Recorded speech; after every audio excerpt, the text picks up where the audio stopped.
Hello student, आप सब लोगों को मोस्ट वेलकम। मेरा पिछला वीडियो आप लोग कैसे लगा इसे ज़रूर कमेंट बॉक्स बताया करें। आज हम आप लोगों को पिछले वीडियो से आगे उसमें जो पिछले पढ़ा रहे थे हम स्पेशल टाइप मैट्रिक्स, उसी के बढ़ते क्रम में हम अगले तीसरी प्रकार के मैट्रिक्स जिसे हम नीलपोटेंट मैट्रिक्स कहते हैं। पिछले वाले वीडियो में हम आपको आइडेम्पोटेंट मैट्रिक्स एवं इनवॉल्यूटरी मैट्रिक्स के विषय में बताए थे विस्तार से। अब तीसरी प्रकार के देखो नीलपोटेंट मैट्रिक्स, इसे आप समझिए क्या होती है। तो any square matrix A is said to nilpotent matrix if A to power K is equal to zero, जहाँ K for K belong to I plus, यानी पॉजिटिव इंटीजर नंबर होना चाहिए के, and K greater than or equal to, मतलब K की जो value हो कम से कम दो होगा। भाई कम से कम दो बार लिखे तब तो मल्टीप्लाई हो पाएगा, दो हो या दो से ज़्यादा भी हो सकता हो। और मल्टीप्लाई कराने पर अगर वो जीरो आ जाए तो उसे हम नीलपोटेंट मैट्रिक्स के नाम से जानते हैं, कहते हैं। इसमें जो स्मॉलेस्ट पावर जो चढ़ा होगा, स्मॉलेस्ट वैल्यू ऑफ के, जो पावर के रूप में लगा हुआ के, जो कम से कम में, जिसमें कम से कम कितना पावर चढ़ा दें या मल्टीप्लाई करा दें, कितने बार, दो बार, तीन बार, जितने में जीरो मैट्रिक्स आ जाए, तो वो जो पावर रहेगा वही कहलाता है इंडेक्स ऑफ दिस मैट्रिक्स। इस नील पोटेंट मैट्रिक्स की इंडेक्स कहलाती है, ठीक है। Index of nil this matrix, ये तो जरूर ध्यान दें इंडेक्स को। इंडेक्स ऑफ दिस मैट्रिक्स, कोई मैट्रिक्स दिया हुआ है, जैसे एक पावर तीन, तीन बार मल्टीप्लाई कराने, दो बार कराएं जीरो नहीं आया तो हम तीन बार कराएंगे, तीन बार नहीं चार बार कराएंगे। जितना कम से कम बार गुणा कराने पर जीरो आ जाए तो वही पावर उसकी इंडेक्स ऑफ गिवन मैट्रिक्स कहलाती है, ठीक है। तो ये हुआ, तो ये तो बताया नीलपोटेंट, पावर लगाने पर जीरो आना चाहिए, माने मल्टीप्लाई कराने पर जीरो आना चाहिए। अब मैं कोई एग्जांपल लूँ, जैसे कॉली ए मैट्रिक्स ले लेते हैं, जैसे लिया 2 - 2 और फिर ले लिया 2 - 2, ठीक है। इसी को दो बार हम गुणा करा देते हैं, तो इसी को दो, ये ए ले लिया तो देन इम्प्लाइज गुणा कराता हूँ, इसमें लिखता हूँ 2 - 2, फिर 2 - 2, इसी को गुणा कर फिर से लिखता हूँ 2 - 2 दो बार मैं गुणा करा रहा हूँ, देखता हूँ दो बार में जीरो आता है कि तीन बार में जीरो आता है ना। इस प्रकार से कोई एग्जाम्पल ले सकते हैं। तो दो दूने ये चार यहाँ करेंगे, अब फिर दो इसमें पहले मैट्रिक्स को रो और दूसरे मैट्रिक्स कॉलम से मल्टीप्लाई कराते हैं। 2 - 2 = 4 और 2 - 2 = 4 - 4, जीरो हो जाएगा। फिर यहाँ देखो 2 - 2 = 4 - 4 और यहाँ इसमें करो माइनस माइनस प्लस 4, ये भी जीरो हो जाएगा। फिर देखो 2 और 2 = 4 है ना, और ये सेकंड का सेकंड से कराएंगे, -2 - 2 -4 हो जाएगा, ये +4, यहाँ भी जीरो हो जाएगा। 2 - 2 - 4 और -2 - 2 +4, तो इससे भी जीरो मिल जाएगा। इस प्रकार क्या हुआ स्टूडेंट, नल मैट्रिक्स हुआ। ओ किस आर्डर के है, 2/2 मैट्रिक्स, ऐसे कह सकते हैं। तो इस प्रकार कितने बार गुणा कराने पर, दो बार, यानी हमने जब दो बार के ए स्क्वायर कराया तब जाके आया, तो यहाँ जो 2 पावर है ये इंडेक्स ऑफ गिवन मैट्रिक्स कहलाती है। इसको मैट्रिक्स की इंडेक्स कहलाएगी। इसका इंडेक्स क्या है, इसका मतलब हुआ इसका जो इंडेक्स है, इंडेक्स इज 2, ठीक, ये ध्यान दें। मैट्रिक्स का इंडेक्स कितना हुआ, 2 हुआ, ठीक है। आगे देखिए, अब इसी प्रकार से आपको यहाँ बता रहे हैं हम आगे।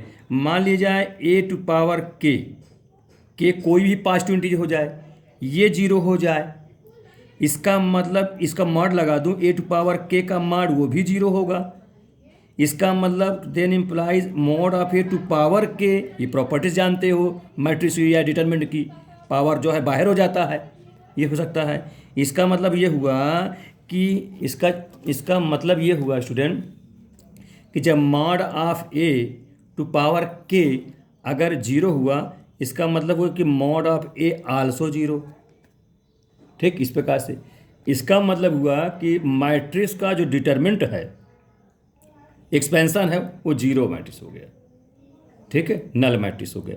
ये आ गया ना, क्योंकि A to power mod of A to power K zero हुआ, तो यहाँ ये भी प्रॉपर ध्यान रखें कि ये भी होता है, ठीक है। तो इसका मतलब ये हुआ स्टूडेंट कि नीलपोटेंट मैट्रिक्स जो है एक सिंगुलर मैट्रिक्स भी हो सकती है। डिटरमिनेंट उसका जीरो आ गया, मैं सिंगुलर मैट्रिक्स का मतलब उसका वैल्यू हल करने पर जीरो आ जाए, वो नल मैट्रिक्स नहीं है, उसको डिटरमिनेंट प्रसार जीरो है ना ये। तो ये इसका मतलब ये हुआ कि this matrix is singular matrix जिसका एक्सपेंशन जीरो हो जाता हो। अब यहाँ पे जो ध्यान रखें, इसका मतलब हुआ है this is singular matrix, this is singular matrix, ठीक है। जिसका मॉड जो है जीरो हो जाता है वो सिंगुलर मैट्रिक्स कहलाती है। ये हो गया। अब इसमें समझिए, जैसे मान लीजिए के स्थान में हम 4 लिख दें, तो मैंने कहने का मतलब मैट्रिक्स में 4 बार पावर लगाता हूँ तो जाके वो जीरो हो जाता है। इसका मतलब हुआ अगर मैं 6 बार लगाऊं तब भी जीरो होगा, 7 बार लगाऊंगा तब भी जीरो होगा, है ना। क्योंकि आप इसको समझ लें, जैसे 4 बार में अगर जीरो आ रहा है तो 6 बार में भी जीरो हो जाएगा। इसलिए हो जाएगा, जैसे देखिए, एक बार 6 को आप 1/4 इंटू ए स्क्वायर में तोड़ लोगे, और ए टू पावर 4 तो जीरो ही है, तो अब ए स्क्वायर से मल्टीप्लाई कराएंगे जीरो तो हो जाएगा। इस बार 7 में तो 4 तो जीरो है ही है, 3 बार और लेके जीरो हो जाएगा। तो कहने का मतलब जो पावर का जीरो आया उसमें जितने भी पावर 6 पावर एक एक बढ़ाते जाएं उनका सब की वैल्यू जीरो ही आएगी, ठीक है। चाहे 8 पावर 9 हो, 8 पावर 8 हो, 8 पावर 10 हो, जो भी कहें सब जीरो हो जाएगा। इस पर ध्यान रखिएगा आप लोग, ठीक है। अच्छा, इसका मतलब क्या हुआ, ये सिंगुलर मैट्रिक्स होगी, कंफर्म हो गई ना। तो आपको नील पोटेंट समझ में आ गई होगी कि पावर कितने भी चढ़ा दें, न्यूनतम पावर जिससे उसका मल्टीप्लिकेशन जीरो हो जाए तो वो मैट्रिक्स हमारी नील पोटेंट मैट्रिक्स कहलाती है। और जो उसके पावर होता है वो इंडेक्स ऑफ दिस मैट्रिक्स, इसका इंडेक्स 2 कहला। जैसे यहाँ पर हमने बताया था 2 पावर में जीरो आ गया, इसका इंडेक्स 2 हो गया। अब के पावर का है तो इस प्रकार से हमने बता दिया कि मॉड ऑफ ए जीरो भी हो सकता है, क्योंकि डिफिनीशन लगाते हुए, प्रॉपर्टी लगाते हुए, दिस इज सिंगुलर मैट्रिक्स। इससे भी जानिए कि जो नीलपोटेंट मैट्रिक्स होती है वो सिंगुलर मैट्रिक्स होती है, ठीक है स्टूडेंट, समझ लीजिएगा।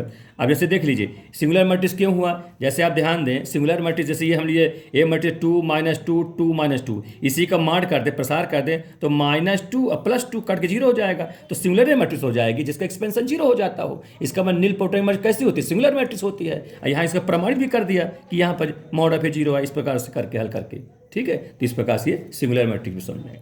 अब अगला समझिए, फोर्थ टाइप्स ऑफ मैट्रिक्स, चौथा number property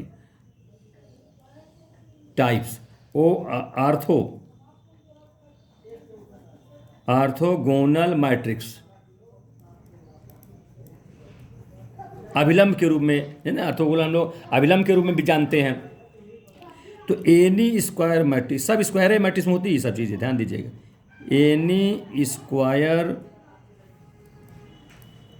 matrix A is said orthogonal matrix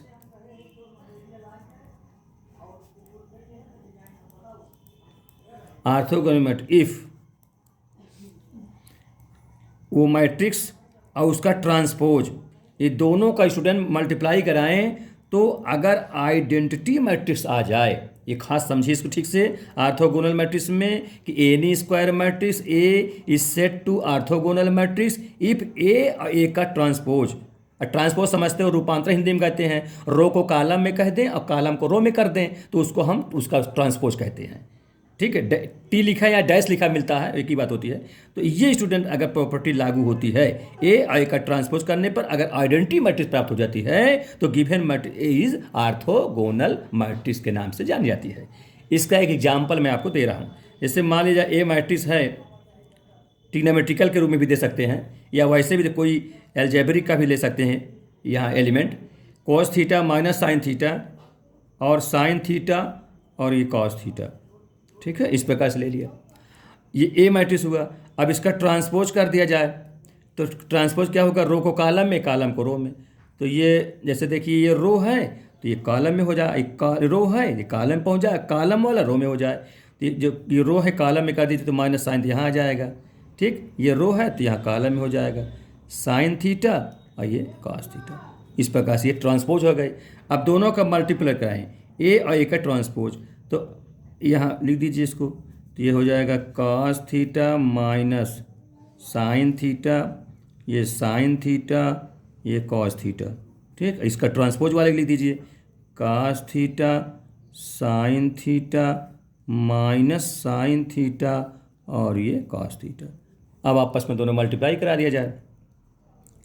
जैसे जानते हो पहले मैट्रिक्स का रो और दूसरे मैट्रिक्स के कॉलम से गुणा कराते हैं। तो कास और कास मिलकर कास स्क्वायर थीटा हो जाएगा, और ये माइनस माइनस है ना साइन स्क्वायर थीटा, तो कास स्क्वायर थीटा यहाँ से minus minus plus sine square theta, जिसका तुम लोग ट्रिग्नोमेट्रिकल में पढ़े हो, आइडेंटिटी में cos square theta plus sine square theta में क्या होता है, एक होता है। तो यहाँ मैं सीधे 1 लिख देता हूँ, ठीक है। फिर इसके सेकंड में चलिए, कास और साइन, तो कास थीटा साइन थीटा, और यहाँ minus sine theta cos theta से क्या मिल जाएगा स्टूडेंट, 0 मिल जाएगा, प्लस कॉस साइन थीटा और minus sine theta cos theta जाएगा। फिर सेकंड रो को फिर फर्स्ट कॉलम शुरू कराओ, साइन कॉस और ये cos minus sine minus cos theta minus sine, तो माइनस साइन थीटा और एक साइन थीटा कॉस थीटा, ये भी 0 कट जाएगा। यहाँ सेकंड में आओ, ये तो साइन साइन मिलकर साइन स्क्वायर और कास मिलकर कास स्क्वायर, जिसका मान 1 होता है, ये हो जाता है, जिसको क्या बोल रहे हैं आइडेंटिटी। ये आप लोग जानते हो आइडेंटिटी नहीं स्टूडेंट, इसकी sine square theta plus cos square theta is equal to 1 होती है ना, ये तो आप लोग जानते हो, उसी को हमने यहाँ इस्तेमाल कर दिया। तो इस प्रकार से ए और ए का ट्रांसपोज आइडेंटिटी मैट्रिक्स मिल गई। इसका मतलब हुआ ए जो गिवन मैट्रिक्स है, ये जो मैट्रिक्स है ये हमारी आर्थोगोनल मैट्रिक्स के नाम से जानी जाएगी, है ना, क्योंकि इसके ट्रांसपोज को मल्टीप्लाई कराने में आइडेंटिटी आ गया। ये आइडेंटिटी मैट्रिक्स होती है जिसका मेन विकर्ण 1 1 हो, बाकी जो है 0 हो, है ना, बाकी जो है ऊपर नीचे जितने को 0 जो मेन विकर्ण जो है, इसको मेन विकर्ण कहते हैं, प्राइमरी डायगोनल सेकेंडरी डायगोनल, है ना, इसको हो जाएगा। आगे देखिए,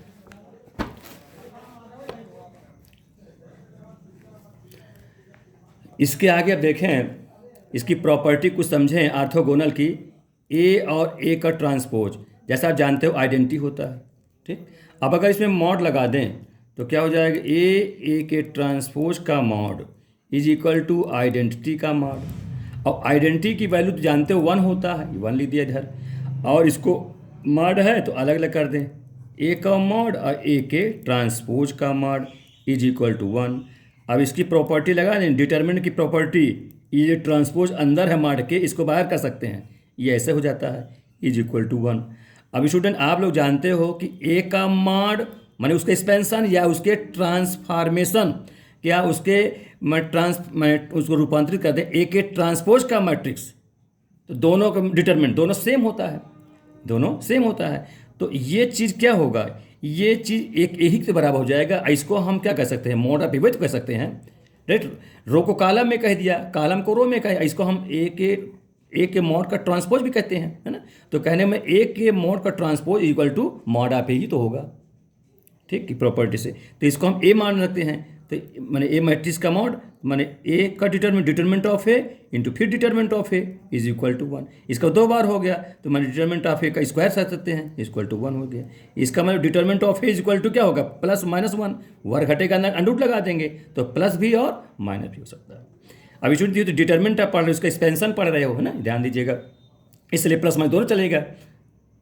और इससे अगर कोई दूसरी चीज़ होता तो मॉड जिसके माने पॉजिटिव वैल्यू होता तो वहाँ पर माइनस नहीं चलता, माइनस नहीं लेते, प्लस भी लेते। तो इस प्रकार से ये हो गया। इसका मतलब यह हुआ कि matrix A is non singular, मतलब इसलिए क्या हो गया, ये मैट्रिक्स ए इज क्या होगा, नॉन सिंगुलर मैट्रिक्स,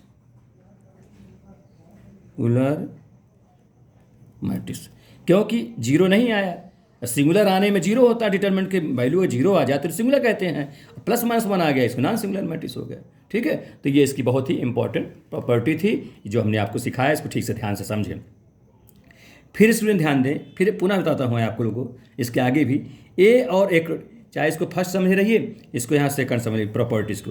ए और जो ये बताया इतना आपको, ये फर्स्ट प्रॉपर्टी होगी, ए का आइडेंटिटी लेकर इस पर करके निकाल दिया, इस ब्रैकेट में कर देता है इस प्रकार, ठीक है। माने आर्थोगोनल मैट्रिक्स अगर है उसका डिटरमिनेंट क्या होता है, प्लस माइनस 1 होता है, ये आप याद रखें।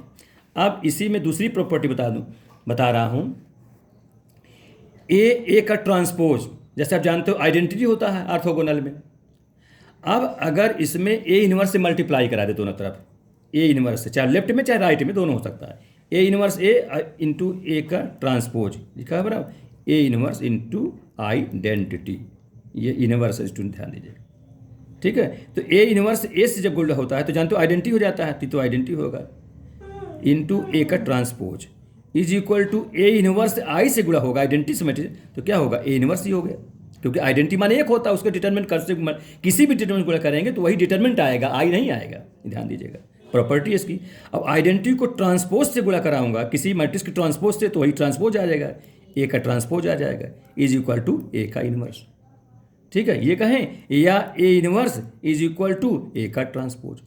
इससे ये स्पष्ट होता है कि अगर आर्थोगोनल मैट्रिक्स है और उसका इन्वर्स निकालने कह दिया जाए तो कहने मत उसको हम ट्रांसपोज कर दें, जो आर्थोगोनल मैट्रिक्स गिवन हो, ट्रांसपोज रो को कॉलम में या कॉलम को रो में कर दें, तो वही जो ट्रांसपोज मैट्रिक्स आ जाएगी वही उस आर्थोगोनल मैट्रिक्स इन्वर्स मैट्रिक्स हो जाएगी, प्रतिलोम मैट्रिक्स, यानी व्युत्क्रमणीय व्युत्क्रमणीय मैट्रिक्स है ना, इन्वर्स, ए इन्वर्स प्राप्त हो जाता है। इस बहुत ही इंपॉर्टेंट प्रॉपर्टी है, इसको आप ध्यान दें, से समझें।